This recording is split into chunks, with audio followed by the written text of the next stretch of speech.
Hello, welcome to another MySpace live video webcast. We have a very special guest with us today, live in the MySpace office in London. He's become something of a pop legend after just one album, and his second album's just come out, The Boy Who Knew Too Much. And he's here with us tonight to celebrate the release of his latest single, which is Rain.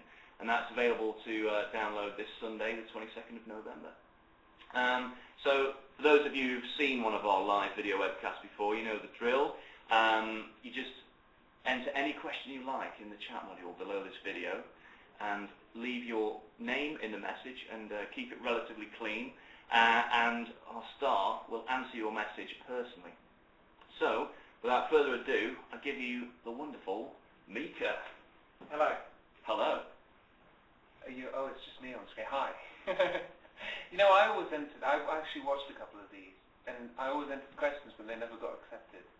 So now the roles are reversed. So, I have my keyboard here, and here we go.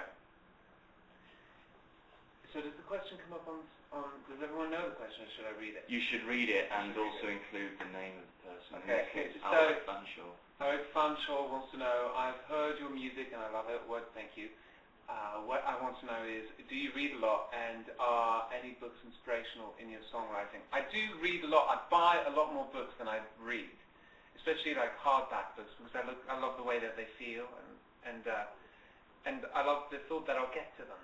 But a lot of the time, I read about 2/3 of the books that I buy, and yeah, they do play quite a big part in my songwriting.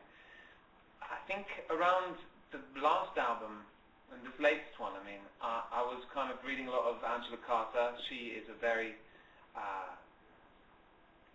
she's a very inspiring novelist simply because she plays with this whole concept of magical realism, but it's an English version of it. She was a writer who died not too long ago. She died quite young, in her 50s, of cancer. But she wrote some amazing books while she was alive, including Nights of the Circus. She wrote The Magic Toy Shop, all these things that mix fantasy and reality and are extremely good for getting visuals in your head. And from the things that you see in your head, that's where you get ideas to write songs, really, and that's how I approach it. So I read books in order to kind of make movies in my head, and from those movies I write songs to go with what I'm seeing. If that makes any sense. What has been your favorite live performance and why? I am now, after this, going to run straight to a tiny little chapel in Islington, and I'm going to be doing a gig there in front of about 600 people in about 2 hours, and I'm doing it with a group of male singers called the King Singers, and some of you may know who they are and may be obsessed with them like I am, and some of you may not know anything. They're a group of 6 men, and they are extremely respected. They've won classical Grammys, they've won classical Brit Awards, every single type of award you can imagine, and they've been around for ages, for about 20 years now.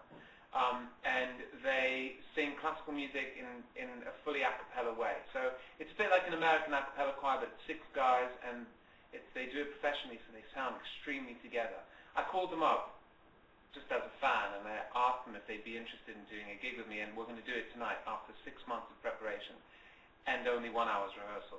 So, and I haven't been exactly well, so it's all going to be terrifying. But if it does go well, this is definitely one of the most exciting gigs I've done in a while.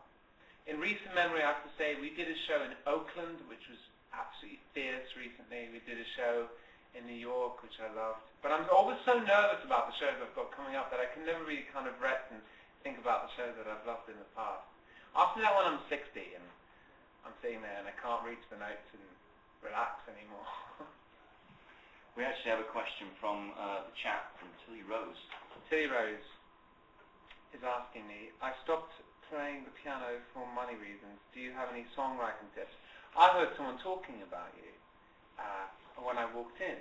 Someone in the background who's smiling over there. I overheard this conversation and I didn't get involved, but I was just like, oh, that's really sad, because I think it's something that your parents can't afford the piano lessons anymore. This is the story that I heard, and so that's it. And even though you like playing, you're not going to get any more lessons. Teach yourself for now. If you can't afford to get lessons, teach yourself. If you have a piano or a keyboard, you can keep on going. There's some at your school, hopefully, I hope.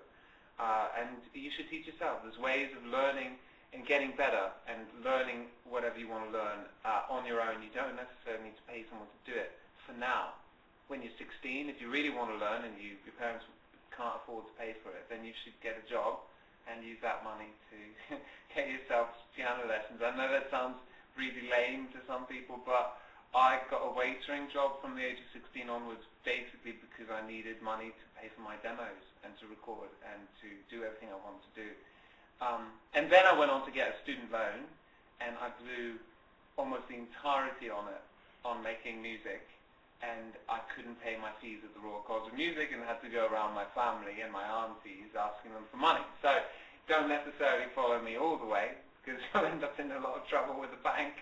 But yeah, teach yourself for now. There's a lot of things you can do. I taught myself in a way how to play. I had a piano teacher, but because I was dyslexic, it was so frustrating. I could never really play the way they wanted me to. So I kind of figured out how to play all my own stuff. Nice. Is the song Billy Brown about somebody I know? Yes, it is about somebody I know, and the name wasn't originally Billy Brown. It was another name, and I changed it to Billy Brown just because I like the way it rolled off the tongue. But if you want to know who it is, yeah, can't.